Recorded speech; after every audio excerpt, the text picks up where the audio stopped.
Déclaration des députés nationaux de l'espace Grand Katanga réunis au sein du Rassemblement des députés katangais en sigle RDK.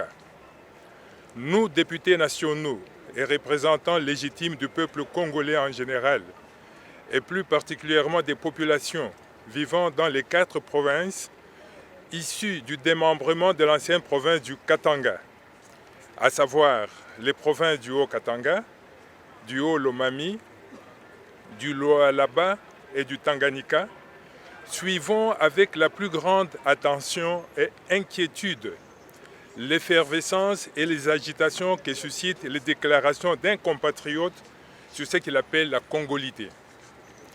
La congolité, dans l'entendement de ce compatriote, s'exprimerait en termes de pourcentage de la nationalité. 100%, 50%, 25%, 12,5%, 6,5%. Et donc, selon lui, ne peut accéder à la fonction de président de la République que celui qui est né de père et de mère congolais, c'est-à-dire 100%. Idée surannée, stupide et rétrograde, car entraînant l'exclusion d'une partie de nos compatriotes congolais d'origine. Il a été démontré que la division et l'exclusion ne construisent jamais une nation. Nous rappelons que dans un environnement démocratique, pour accéder à un mandat électif, le choix revient au peuple souverain.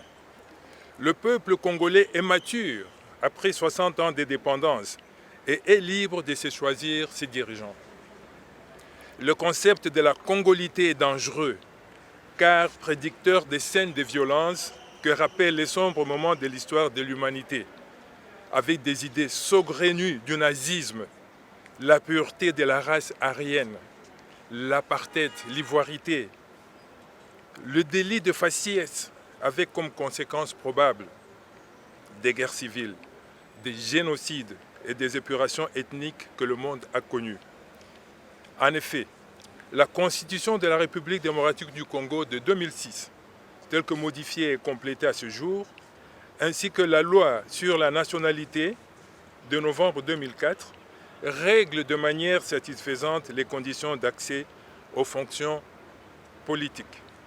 Point n'est besoin de rappeler que ces textes précipités sont le fruit de compromis politiques contenus dans les accords de Lusaka et de Pretoria pour mettre fin à la guerre ayant impliqué plusieurs armées étrangères et dont les effets néfastes continuent à se faire sentir jusqu'à ce jour.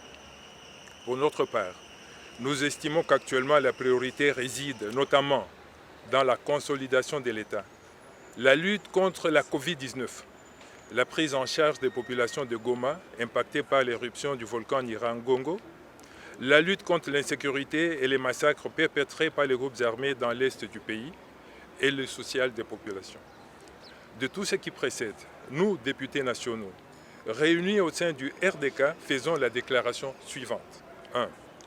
Dénonçons avec fermeté ces dérives dangereuses qui pourraient mettre en mal l'unité et la cohésion nationale chèrement acquises. 2. Mettons en garde toute personne véhiculant ces idées rétrogrades en République démocratique du Congo en général et dans le Grand Katanga en particulier, car elle sera tenue seule pour responsable des conséquences négatives pouvant survenir du fait que ces idées sont sciemment dirigées contre des cibles bien définies. 3.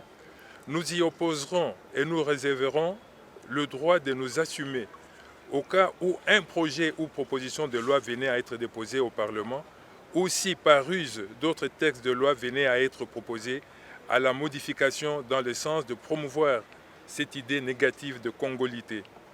Que vive la nation congolaise, son unité et sa cohésion nationale. Les députés nationaux de l'espace Grand Katanga réunis au sein du RDK. Merci.